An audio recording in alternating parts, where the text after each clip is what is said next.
paz de Jesus Cristo. Aproveitar enquanto meu filho tá dormindo para fazer a segunda parte aqui de Apocalipse 7. Faz tempinho que eu estou fora, mas estou de volta.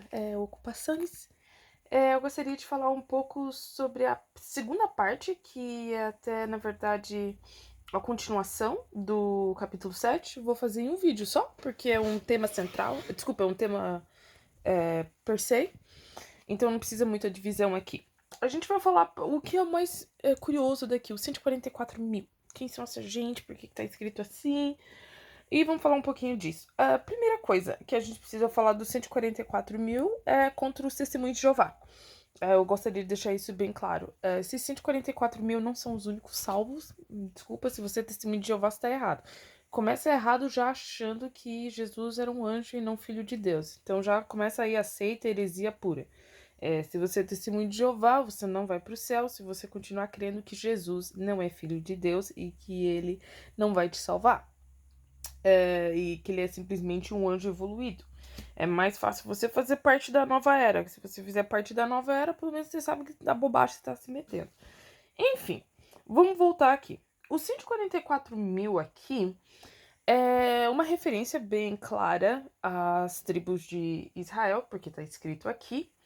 E quando a gente foi, eles falam que aqueles que foram selados são 144 mil de todos os tribos dos filhos de Israel.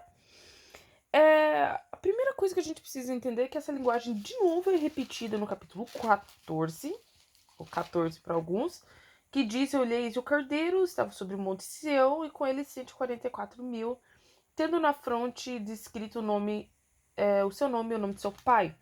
A gente falou no último vídeo sobre ser selado, que tanto como a besta tem os seus que são selados, também tem a questão dos cristãos que são selados por Deus, que são de Jesus Cristo. Mas o que a gente precisa entender é que esse 144 mil já é interpretado no próprio verso. Uma das questões da hermenêutica é que a interpretação de um texto ela precisa do contexto dela, imediato, quer dizer, os versos já ali antes ou logo em seguida, e também na ideia geral. Primeira ideia geral, é óbvio que Deus não só vai salvar só 144 mil pessoas, e o resto, pra quê? Se fosse assim, testemunho de Jeová nem deveria existir, porque ele já deu 144 mil anos, 144 mil já nos primeiros anos da igreja. A segunda coisa, na ideia de interpretação, a gente pode olhar os próximos versos que são parecidos com o capítulo anterior que a gente viu no capítulo 5, que Deus comprou para si gente de toda tribo, nações, etc. Então a gente vê aqui no verso 9, depois dessas coisas, consequência, vi uma grande multidão e ninguém podia enumerar, mais de 144 mil.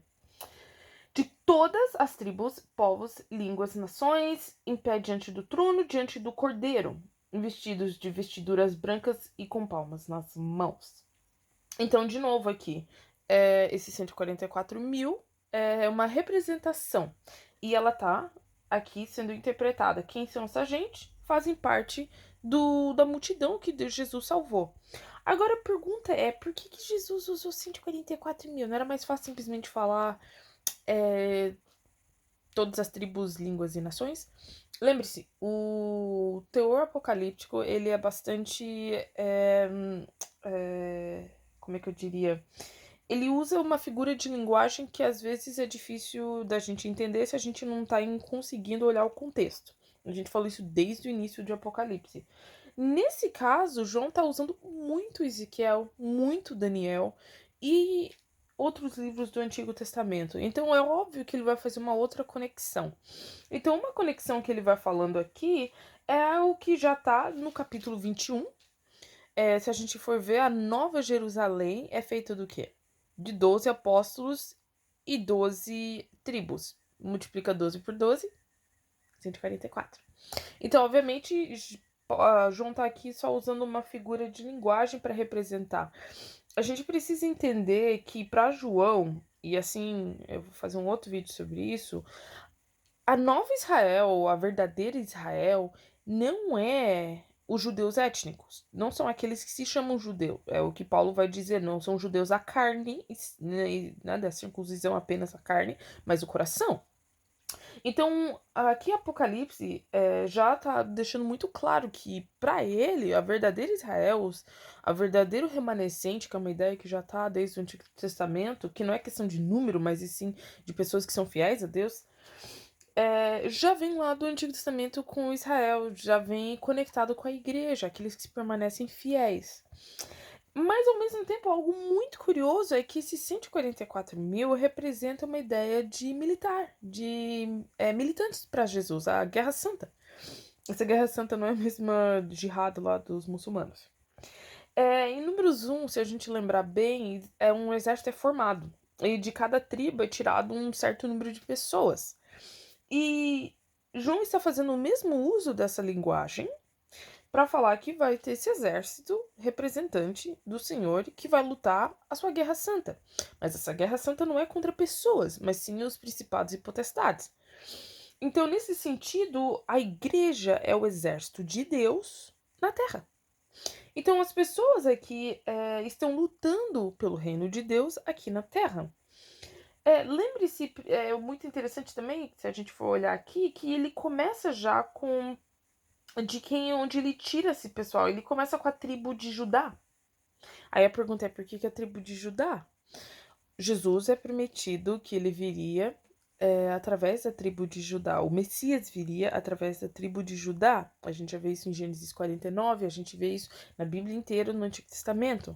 Então, João, de novo, está fazendo essa conexão do Antigo Testamento com o Novo. A verdadeira Israel, a verdadeiro povo de Deus, são aqueles que são selados, são aqueles que aceitam a Cristo. E aí ele já coloca esse pequeno dica, né? Aqui de começar já por Judá. Ali está como a tribo de Judá.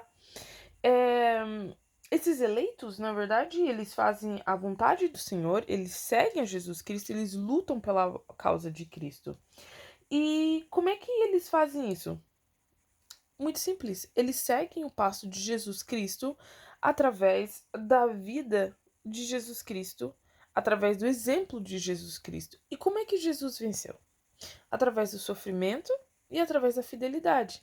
Ele sofreu na cruz, ele carregou a cruz, ele morreu e ressuscitou. E da mesma forma os cristãos vão lutar essa guerra, não com armas humanas, como diz Efésios 6, mas sim através de Cristo.